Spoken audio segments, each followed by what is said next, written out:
Hello one, hello all, it's the most close to midnight, ghost of them all, Casper in the flesh, and it's time for a review of Orville Peck, Stampede. This is a collaborative, collective album from Orville Peck, and yes, there are a lot of duets on here, and yes, this is also a continuation of an EP that he put out not too long ago. And truth be told, I wasn't too crazy about it. I was actually disappointed in comparison to his album, which I felt brought a lot of panache, a lot of glam, a lot of theatrics to country, which I did enjoy. However, I did also think that there were a lot of tracks on there that kind of fell flat for me. Mostly the production, mostly how overproduced some of those tracks were, but I cannot deny how much of a showman that Orville was on that record, and how much of a good songwriter he is too. So even though I didn't walk away loving that album, there's no denying that Orville is definitely a unique artist to the country genre. Maybe not as gritty as I'd like, but certainly in his own lane. He's certainly bringing glam, and I must say, when he nails it, he nails it. And he's also bringing queer flair to country, which is refreshing.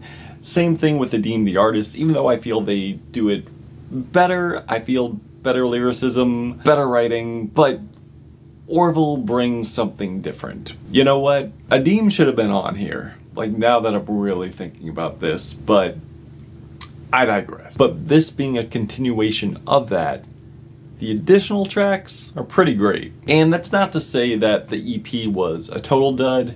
It wasn't. It definitely did have highlights on there. And if we're gonna go with the first leg, if we're gonna go with the first track, I definitely gotta talk about the single that caught my eye in a very humorous way. Cowboys Are Secretly Fond of Each Other, which is a very humorous country collab with legendary country artist Willie Nelson, which also shares a hilarious interpolation of Waylon Jennings and Willie Nelson's Don't Let Your Sons Grow Up to Be Cowboys, where this version is more about sexuality, compensation, gender lines, also the veneer of masculinity, which is hiding the inner struggle. But again, it's a very witty and very funny track on sexuality, gender identity, and certainly a moment on here that expresses Orville and Willie's sense of humor. Now, one thing I did not expect with this crossover are these other genres such as disco, Tejano, Heartland rock,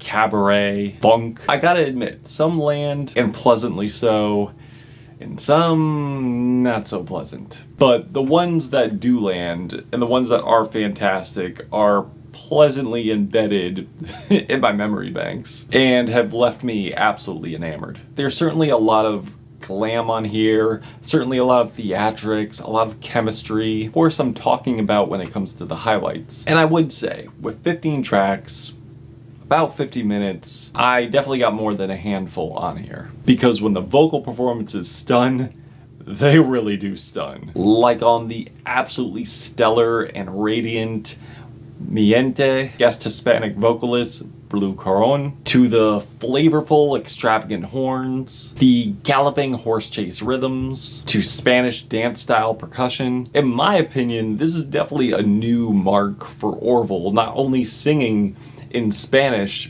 but also just belting out and excelling these beautiful, enchanting, powerful vocals. Because again, the passionate chorus, the chemistry between Boo and Orville on here just lead me to this wildest El Dorado montage. It's so twangy, it's so beautiful but yet outlaw, and I love it. The back and forth vocal chemistry between Orville and Debbie on Back at Your Door is very intimate, very immense, very endearing. It's an immense lovesick situation of desperation, undying love, the yearning for each other's embrace. The instrumentation is very nocturnal, but also romantic as well. There's something campy about it, but something also ominous as well. And there's no denying within the vocal performance, the conviction and the desire is definitely here. You're an Asshole, I Can't Stand You, and I Want a Divorce is probably my favorite track here, and definitely the best showing of humor I think Orville's ever done. The lyrics are absolutely hilarious of Orville and Margot having this lover's quarrel, and the back and forth shots are great. But although this is confrontational, it is also beautiful at the same time. There's definitely a spiteful charm to this whole track. The vocals are very spotlit. It kind of reminds me of if the late great Johnny Cash and June had an argument and they decided to settle it on a live duet in front of an audience with a slight, and I do mean very slight, chord progression that does remind me of Elvis' Suspicious Minds. The hook is instantly catchy, lyrics are great, I love it. There's also the effervescent heartbreaker, Where Are We Now, with Mickey Guyton, about finding lessons and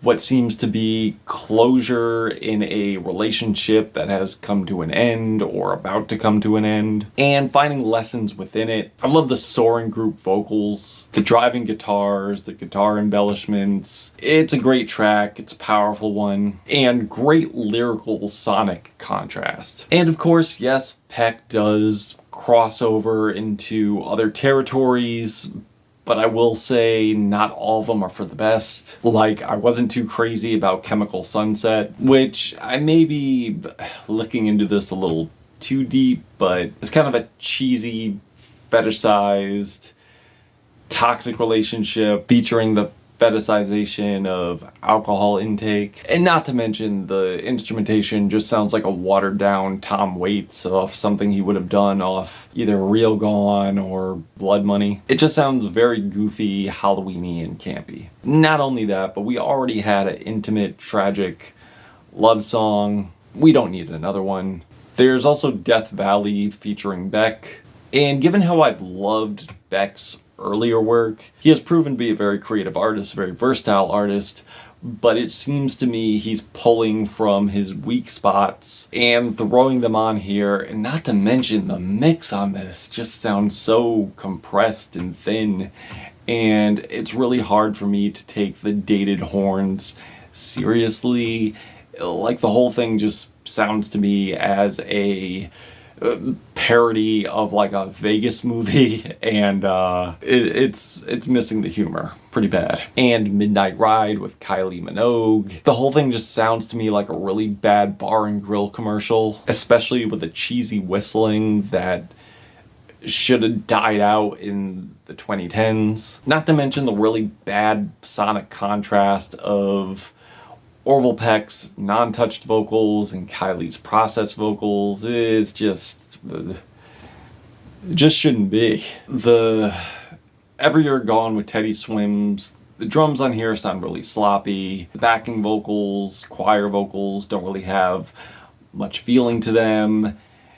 And it just really comes off as like gentrified 2010 blues music.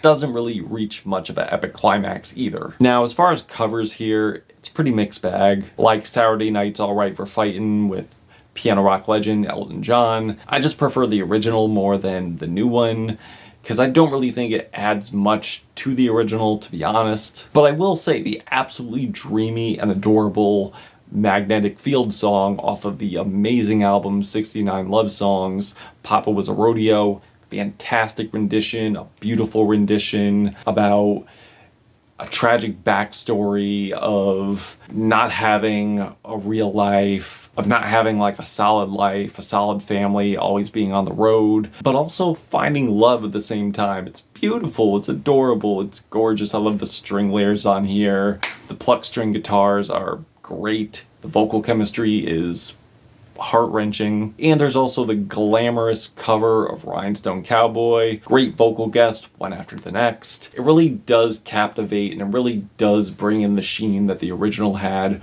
for sure. Now, there were some collabs on here that were fireworks, others barely sparks, but honestly, I feel like this album could have been trimmed down. And one thing's for sure, the humor of Orville Peck, the creative writing, his vocals, they're all here. And a lot of them land, some don't. But I feel like if Orville was to take this and bring it to a solo project, I think it'd be great. There were some missteps here, but there's highlights as well. I'm feeling a 3.5 out of 5 on this album. And that's it. I'm Caspa. I'm your plug. Show me love. Hit me with a sub. Caspa, Orville Peck. Till we meet again.